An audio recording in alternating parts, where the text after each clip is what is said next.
बिहार में पलायन एक सच में बहुत बड़ी समस्या है। मैं जब भी किसी भी दूसरे शहर, बड़े शहर में जाते हैं तो आपको बिहारी वहाँ काम करने वाले मिल जाएंगे। आपका रोड मैप क्या है? बिहार में पलायन रोकने का जो 2 स्टेप प्लान हम लोग दे रहे हैं, वो पहला कि यहाँ से पूंजी के पलायन को रोककर बुद्धि के पलायन को रोका जाएगा, और जिस दिन पूंजी और बुद्धि का पलायन रुका उस दिन श्रम का पलायन अपने आप रुक जाएगा। अब पूंजी का पलायन क्या है ये आप समझ लीजिए। बिहार में जो लोग यहाँ पर पैसा बैंकों में जमा करते हैं वो करीब करीब 4.5 लाख करोड़ रुपया हर साल होता है। उसमें बैड सीडी रेशियो की वजह से या लो सीडी रेशियो की वजह से करीब करीब 2-2.25 लाख करोड़ रुपया बिहार से बाहर बैंक भेज रहे हैं। तो जन स्वराज का पहला स्टेप यह है कि इस बैंकों के जरिए होने वाले पूंजी के पलायन को अगर रोक दिया जाए तो बिहार में 2 से 2.5 लाख करोड़ रुपया एक्स्ट्रा हर साल निवेश होने लगेगा, जो कि बाहर के उद्योगपतियों का पैसा नहीं है, बिहार के लोगों का पैसा होगा। जब लोगों के हाथ में पूंजी आएगी तो निश्चित तौर पर यहाँ कंजम्पशन बढ़ेगा, इन्वेस्टमेंट बढ़ेगा और उससे रोजगार बढ़ेगा, बड़ी संख्या में लोग वापस बाहर नहीं जाएंगे।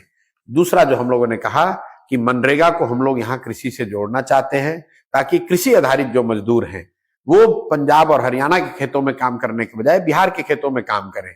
ऐसा नहीं है कि बिहार में खेतों में मजदूरों की कमी नहीं है, यहाँ जो खेती कर रहे हैं वो लोगों के पास मजदूर नहीं है। और मनरेगा में बिहार सरकार का यूटिलाइजेशन है 40%, क्योंकि इनके पास मनरेगा के अंतर्गत काम कराने के लिए ना पैसा है, ना साधन है, ना व्यवस्था है। तो हम लोग ये कह रहे हैं कि हम मनरेगा का पैसा जो हम लोग सरेंडर कर रहे हैं दिल्ली में, उस पैसे को लेकर आएंगे और मनरेगा के तहत मजदूरों को किसानी से जोड़ा जाएगा। और शर्त ये हम कह रहे हैं कि जो आदमी भी अभी धान गेहूं की खेती कर रहा है वो नकदी की अगर खेती करने लगे तो उसको मनरेगा के तहत मजदूर फ्री में मिलेगा।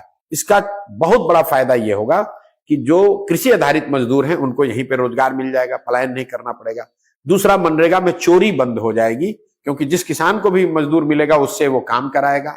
तीसरा, सबसे बड़ा, जो एग्रीकल्चर प्रोडक्टिविटी है वो बहुत तेजी से बढ़ेगी, क्योंकि जो 1 बीघे में अगर आप 1 एकड़ में आज आप धान उगा रहे हैं, कल शायद मजदूर उपलब्ध हो तो वहां पर आप लहसुन उगाने लगेंगे या कैश क्रॉप उगाने लगेंगे, उससे आपकी इनकम बढ़ेगी। तो बिल्कुल पूरा प्लान बता रहे हैं कैसे बैंकों के जरिए हो रहे पूंजी के पलायन को रोककर श्रम का पलायन रोका जाएगा। दूसरा, बता रहे हैं कि मनरेगा को कृषि से जोड़कर कृषि आधारित मजदूरों का पलायन रोका जाएगा। और तीसरा कि यहां घर घर इंटरेस्ट सबवेंशन की जो स्कीम लाकर हम लोग महिलाओं के हाथ में पूंजी देना चाहते हैं, ताकि घर घर में रोजी रोजगार हो सके। हम लोग ये कह रहे हैं कि 4% सालाना ब्याज पर यहां पर लोगों को कर्ज दिया जाए, ताकि लोग अपने अपने घर में छोटा मोटा रोजी रोजगार कर सके। उससे भी पलायन को रोकने में बहुत बड़ी मदद मिलेगी।